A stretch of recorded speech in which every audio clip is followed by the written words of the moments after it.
Welcome to People, Places, Planet Pod, the official podcast of the Environmental Law Institute, a nonprofit, nonpartisan organization working to ensure a healthy environment, prosperous economies, and vibrant communities founded on the rule of law.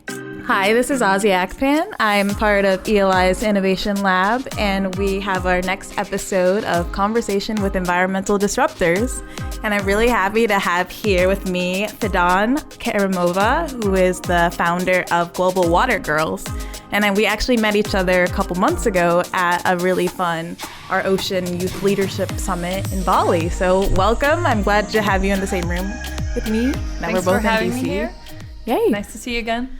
Yes, you too. So before we dig into these questions, I wanted to learn more, just curious about you as a person. So could you just tell me about yourself and what you do, all that fun stuff? Sure. So my name is Fidan Karimova, and I was originally born in Azerbaijan. And then I moved to the United States, lived in the DMV area, DC, Maryland, Virginia, for those who don't know what that means. Probably a good amount of people. It's not the Department of Motor Vehicles, which is what I thought before I moved here. Oh, yeah. So I lived in this area ever since I moved to the United States, and I've been working with a lot of young entrepreneurs, focused on innovation mainly. I have a bachelor's degree in international business, master's in environmental management, a certificate in water, specifically wastewater, drinking water, and water management through Delft University. It's an online program. For fun, I like to go scuba diving and everything related to the oceans and as close as possible to water as I can get. Wow. Okay. It's all lining up for me now. Global Water Girls, all your fancy certificates involving water and oceans. What makes you passionate about ocean and water? What makes me passionate, everything about it. The fact that we need to keep it clean and pristine for future generations. There's a lot that we can do, but sometimes we feel constrained and we forget how much power we do have. Even today, we can do something that will change the future for the better. And that's what makes me passionate and wants me to keep working in the water industry and cleaning our oceans. And did you mention what you're doing now? Aside from Global Water Girls, which is a big thing, but you also have a full-time job in Arlington. Yeah, that's true. I work at the Water Research Foundation. There are two offices. One is in Denver and one is in Alexandria. So I'm in the local one in Alexandria, and we focus on research in wastewater, drinking water, water reuse, and stormwater. And we also have a technology innovation arm. Cool. It's called LIFT, Leaders Innovation Forum for Technology. And that's the program I work on. Cool. And I've been there for 4 years. It'll be 4 years in 2 weeks. Wow. Happy anniversary. Thank That's you. Awesome. Thank you. And that's also definitely aligned with water, oceans, and my obsessive passion for everything related to cleaning the water. Yeah. Well, that's a good thing to be obsessed about. And shifting gears, I'd love to hear more about Global Water Girls. Could you tell us about the journey that led you to start this startup? Sure. So, as I mentioned before, I'm from Azerbaijan, and there's the Caspian Sea that's it borders Baku, which is the capital, and a lot of Azerbaijan is on the Caspian Sea. It's the country that produces a lot of oil and gas, and because of that, there's water pollution. So ever since I was little, what I would remember is going to the ocean and seeing the oil and gas pollution in the water. Wow. Then when I moved here, I started working with entrepreneurs. Then I got into the water industry. Now I work at the Water Research Foundation. And I slowly started realizing, putting the pieces together, that a lot of it is connected, especially the technology innovation arm. And in the wastewater, drinking water, the utilities in that field, the utilities are always looking for technologies that could help them move their processes and improve their processes and also lower their cost. And Global Water Girls came to be because we currently work in a water industry that's mostly like a boys' club. It's changing a little bit, but that's what it is. Okay. And there was a group of women that are all talented, and we can talk about each one of them a little later. Yeah. But I came together and we decided to battle plastic pollution specifically because everywhere, every day you see plastic lying around and also in the water streams. And we decided to combine the best of both worlds, plastic pollution issues. And also the industry I work with and the people that are on the Global Water Girls team that are actually making this happen, they are also in the water industry working with wastewater and water utilities. And we combine the best of both worlds, plastic pollution and utilities. Awesome. And I was just rambling. No such thing as rambling on a podcast. So yeah, I want to learn more about your team. How did you guys meet? So yeah, we are 100% women. Yes. It's a team of 5. And well, first off, to throw some facts at you. Yes, and please. Some things that I'm more biased about. Women are driven, they're talented, and they're as motivated as men. And as I mentioned before, the water industry has been more of a boys' club. It is changing now. But I met all these women through the water industry. And there are 5 of us. There are 2 fantastic engineers. And her name is Anjali, and the other girl is Grace. So Grace Richardson and Anjali. And they are the ones that are doing the technical piece of the team, making sure that technology validations are run successfully, and they have the expertise to make that happen. Then there's a researcher and writer, Katie, and Katie has loved writing and researching, and that's her passion, and we need that on the Global Water Girls team. So that's what she's doing. And we also have the skilled business manager who is key to making sure that this business is a success, and her name is Livy. And they're all from different backgrounds, as you can tell, but they're all connected to our GWG mission and vision to improving the environment and focusing specifically first off on this project of taking ocean plastics and converting them to energy. Great. So you said you met your teammates through the water industry. So you've worked together in the past. How exactly did you guys meet? Have happy hour? I don't know. How did we meet? Yeah. One of them I met through one of the meetings that I attended through work.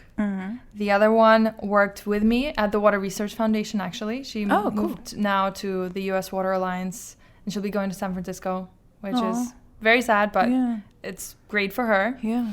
The other, Livy, she studied with me at University of Maryland, College Park. Go Terps. Woo! Terps are turtles, right? Right? They are turtles. Terrapins. Terrapins. Yeah. So Grace Richardson and Katie Lackey, they were working with me. Katie was working with me in the same office. Grace Richardson I met at a meeting. And then Anjali, she works at DC Water, wastewater and drinking water utility in the heart of DC. And I met her through mutual friends, and we instantaneously connected because we were both in the water industry, and we went out to the side and we're talking everything related to water. And that's the team. That's how I met all of them. Wonderful. And what was the moment when you realized, okay, Global Water Girls should be a thing and I want these people on my team? What was that moment for you? I went to Hawaii with my husband and my sister, and we went hiking. But then we looked down, and it was pretty stormy that day, but all the storms brought in all the plastic that was just on the shores. And they do a lot of cleanups. They have volunteer groups that go out and take out tons and tons of plastic trash and make sure that something is done with it, so it's not just lying and polluting the environment. But then we realized that it wasn't even the fault of the locals. It's a lot of the plastic that's washed ashore and in Hawaii from other countries, mainly in Asia and other countries that basically don't clean their plastic trash, or they're unable to do that, and then it comes to Hawaii and they have to deal with it. So I realized that there's something that needs to be done, and why not work with young, talented women who can move the needle in the right direction. Absolutely. What is Global Water Girls doing now? We have 2 main aspects that we're focusing on. First is technology validation, the pilots that we're working on, and the second piece is networking and business development. So for technology validation, we're right now working to pilot a gasification technology, and we're taking ocean plastics, or the plastics that are heading to the ocean, and what we're trying to do is to take them and convert them into a source of energy that could be used at wastewater treatment plants. And then the other piece is networking and business development. And that's how we met, through Sustainable Ocean Alliance, attending events like that. Then when I was in Hawaii, I actually went there the second time to attend a cleanup, an ocean plastics cleanup with Emily Penn. And she's a founder of expedition called Expedition. She takes a group of women and they actually go on an expedition. And recently they went on one to visit the Great Pacific Garbage Patch. They started in Hawaii. And through networking and business development, we're able to get more of the talented people on our steering committee, on our technical advisory committee, and get some of the knowledge that we may not have as a team to make Global Water Girls stronger and to generate other ideas for the company. Wonderful. Great.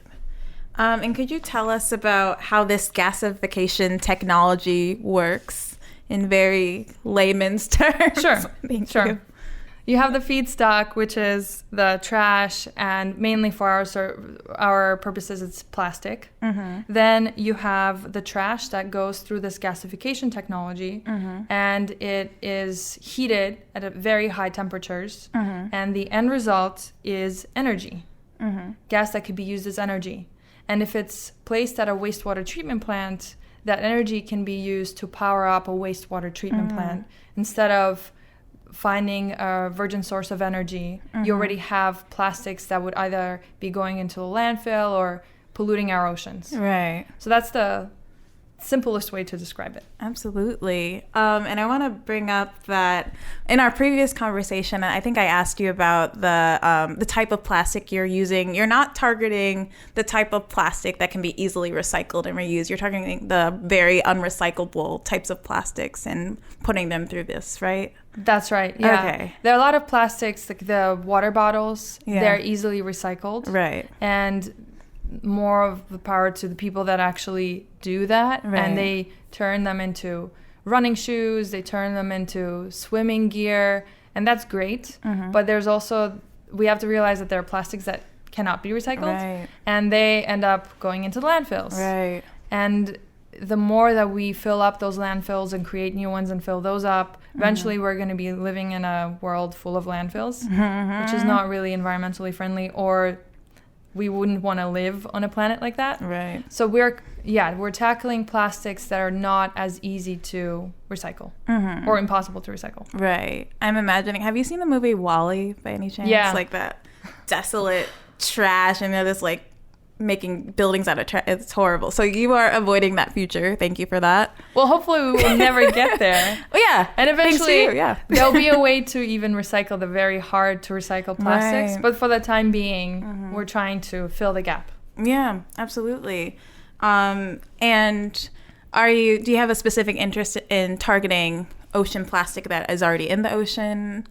It's ocean plastic that's in the ocean. Yeah. And there are groups, the volunteers that collect it. If they bring it back to land instead of going into a recycling facility, especially if it can't go there, we would be able to take care of that plastic. Right. But also it's a plastic that ends up in the oceans because it's in a trash can, right, but there are strong winds or strong rain, and somehow it just bounces out of that trash can and ends up in the water and eventually in our oceans and rivers, lakes, and then in our oceans. Great. So that's, yeah. And you mentioned volunteers collecting it?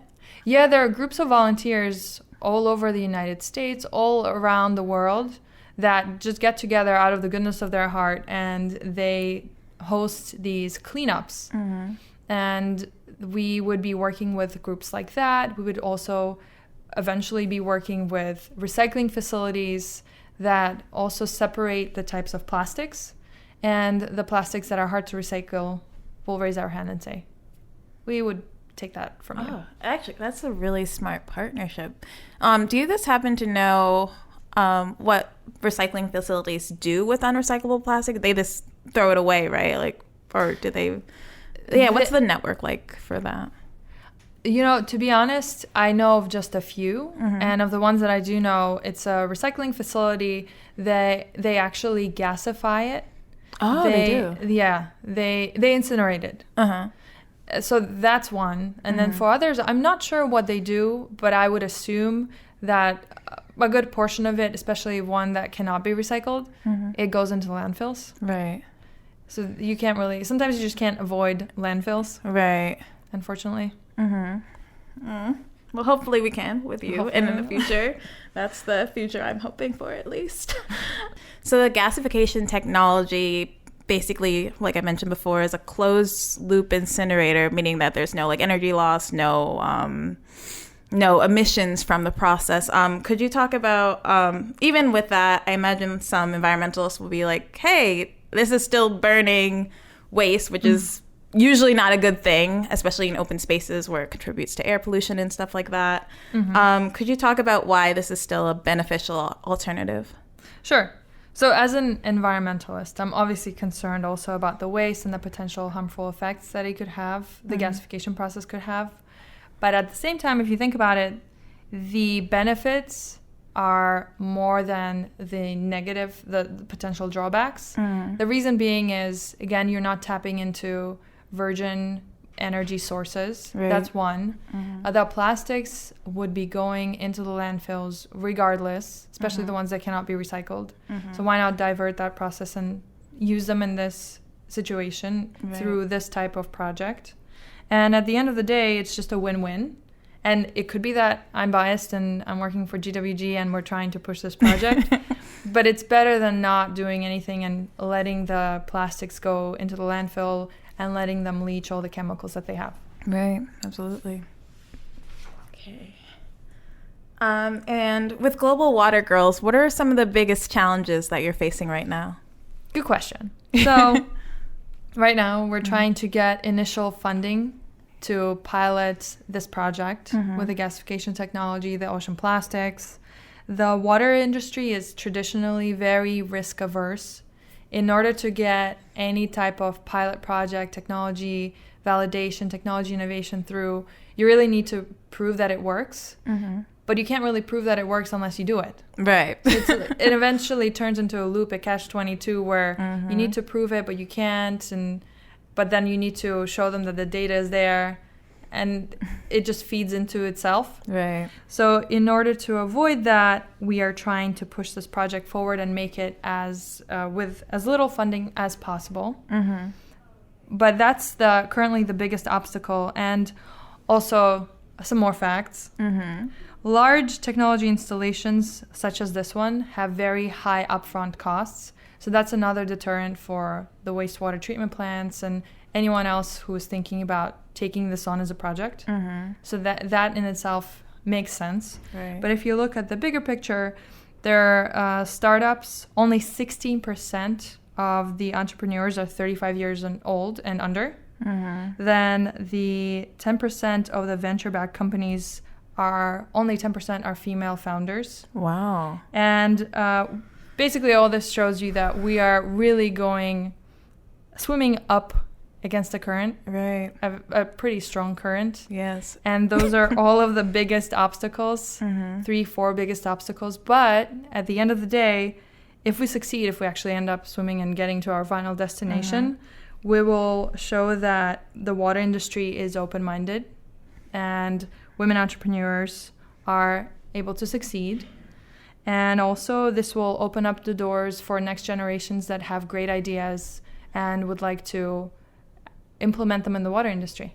Wonderful. And I just want to comment and compliment your heavy use of water puns. It's clear you work in the water industry with all your swimming upstream mentions. But thank you for that. Thanks. I'm really curious about the numbers. Could you tell us how much, you said they're really high upfront costs, like how much are we talking? For the wastewater industry, some technologies, just to pilot them, you would need millions. Wow. Yeah, thousands and thousands of dollars.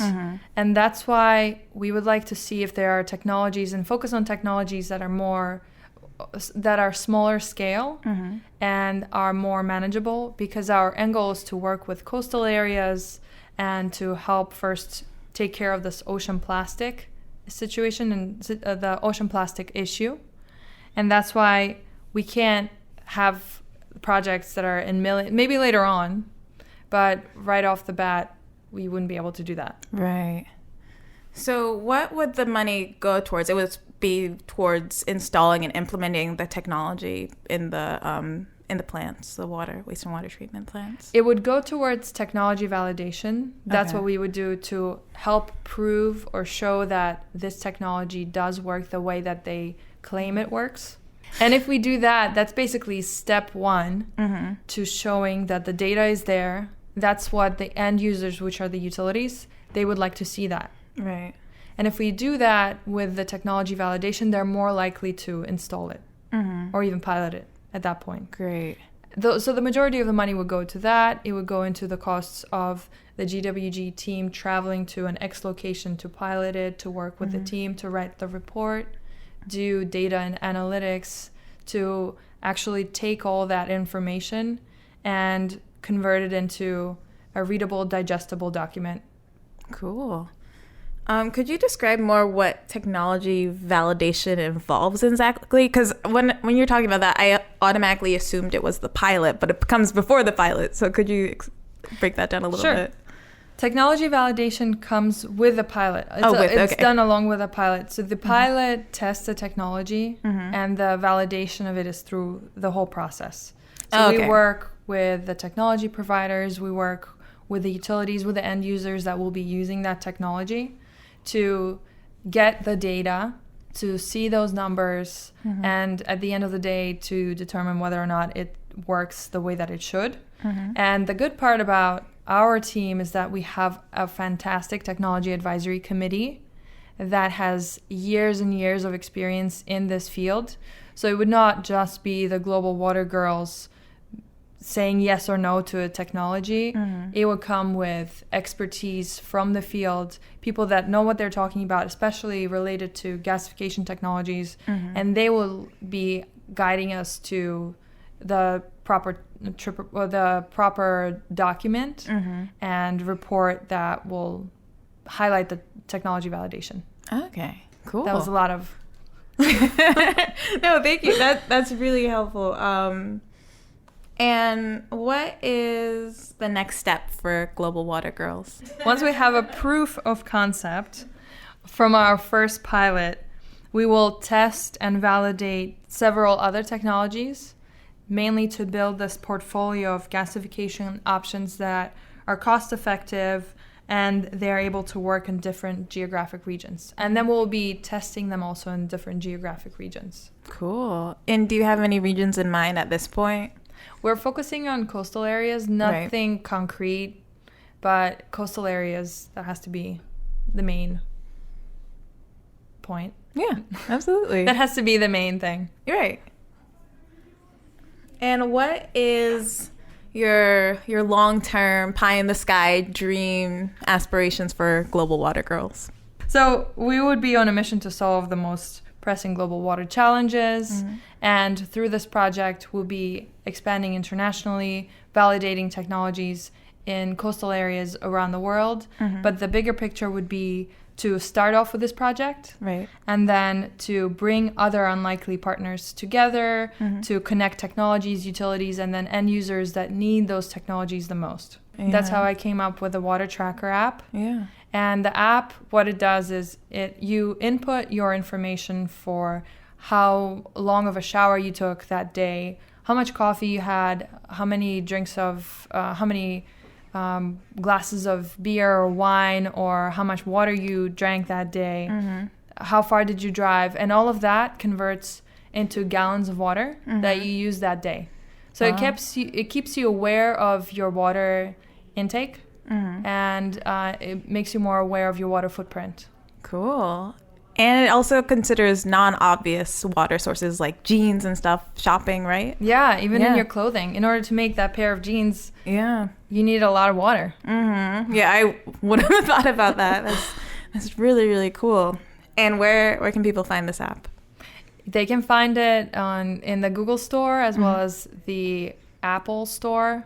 The last thing I want to ask you, so as you know, like when we were at our ocean conference, there are a lot of startups, and they were talking about like their low points, their greatest challenges, and all that. And it was really helpful for the other entrepreneurs in the room to hear about that and to get some advice. So at this moment, what advice would you give to aspiring entrepreneurs in the environmental innovation space?